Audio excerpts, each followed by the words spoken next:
খাবার নেই, বৃষ্টির মধ্যে খোলা আকাশে কাটছে দিন। সামান্য একটু সাহায্যের আশায় তৃণমূল নেত্রী, জেলা পরিষদ সদস্য তথা তৃণমূল ব্লক সভাপতির পায়ে পড়ে কান্না পরিযায়ী শ্রমিকের প্রৌঢ়া মায়ের। মাটিতে বসে পা জড়িয়ে ধরে কান্না। মালদার হরিশ্চন্দ্রপুরের ঘটনা।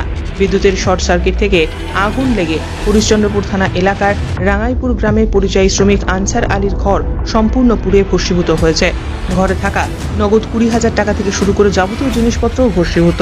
বৃষ্টি মাথায় আনসারের পরিবার এবং তার প্রৌঢ়া মা খোলা আকাশের নিচে সকাল থেকে রাত গড়িয়ে গেলেও অগ্নিকাণ্ডে ক্ষতিগ্রস্ত ওই দিনমজুর পরিবারের শ্রমিকের পাশে দেখা যায়নি এলাকার প্রশাসনিক কর্তা ব্যক্তিদের। গভীর রাতে খবর পেয়ে ওই এলাকায় ছুটে যান স্থানীয় তৃণমূলের জেলা পরিষদ সদস্যা মর্জিনা খাতুন। তাকে দেখে সামান্য সাহায্যের আশায় কাঁদতে কাঁদতে পা জড়িয়ে ধরেন তিনি। খাদিজা বিবি সকালবেলা আগুন লেগেছিল বলে জানান, কিন্তু কেউ এসে খোঁজ খবর পর্যন্ত নেয়নি বলেও অভিযোগ করেন। অগ্নিকাণ্ডের জেরে ঘরবাড়ি, টাকা পয়সা সব চলে গিয়েছে। পরিবার নিয়ে সারাদিন খোলা আকাশের নিচে বসে রয়েছেন, খাবার পর্যন্ত জোটেনি। মর্জিনার বক্তব্য, তিনি চেষ্টা করবেন পরিবারটি যাতে সরকারি ঘর পায়। অন্যদিকে এমন ঘটনা সামনে আসতেই সরব বিরোধীরা। গোটা ঘটনা ঘিরে শুরু হয়েছে রাজনৈতিক তরজা।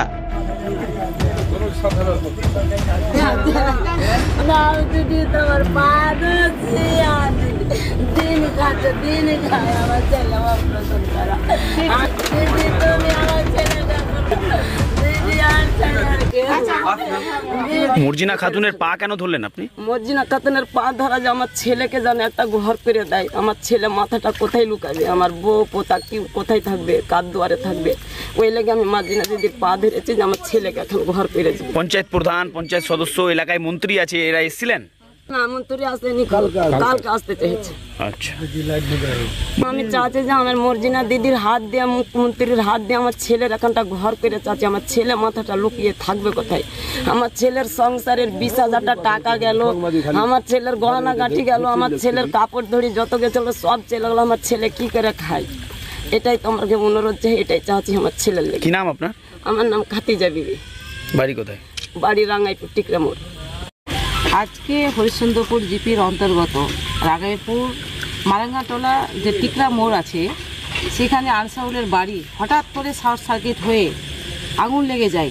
তারা কিন্তু বাড়িতে ছিল না, বাড়িতে একটা জিনিস পর্যন্ত বাঁচেনি। যে বাড়ির পরনের যে কি কাপড় পরবে, কালকে যে কি খাবে, সেটাও কিন্তু বাঁচেনি। সমস্ত জিনিস কিন্তু আগুনে ভস্মীভূত হয়ে গেছে। আমি দেখলাম, দেখে আমি খবর পাওয়া মাত্র ছুটে আসলাম।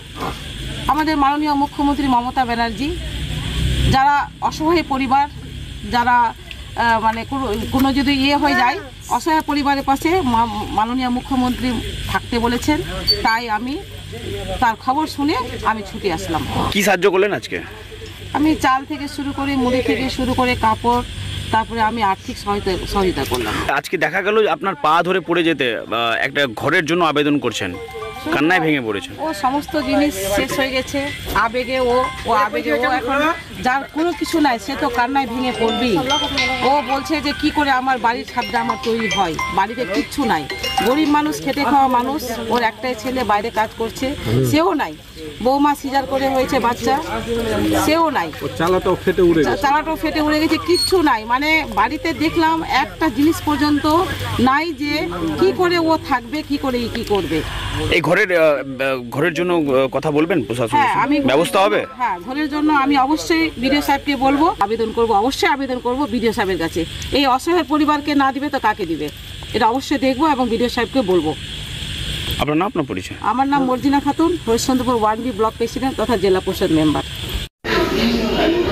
শুনুন, ঘটনাটা হচ্ছে এই পা ধরা প্রথাটা যখন রাজতন্ত্র ছিল, মানে রাজাদের রাজত্ব ছিল, সেই সময় ছিল।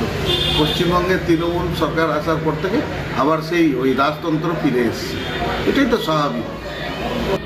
মানে পশ্চিমবঙ্গে রাজা এবং প্রজার যে যুগ ফিরে এসছে, এটা সভ্য সমাজের কাছে মানে খুব লজ্জার এবং নিন্দনীয়। আমরা ধিক্কার জানাচ্ছি। এই রাজ্যে এখন তো হয় টাকা দিতে হবে, আর না হয় পা ধরতে হবে, এই ট্র্যাডিশনই চলছে এখানে। এটাই তো উন্নয়ন, এই পথেই উন্নয়ন এগিয়ে চলেছে পশ্চিমবঙ্গে। আমার নাম প্রণব দাস, সিপিআইএম উত্তর এরিয়া কমিটির সম্পাদক।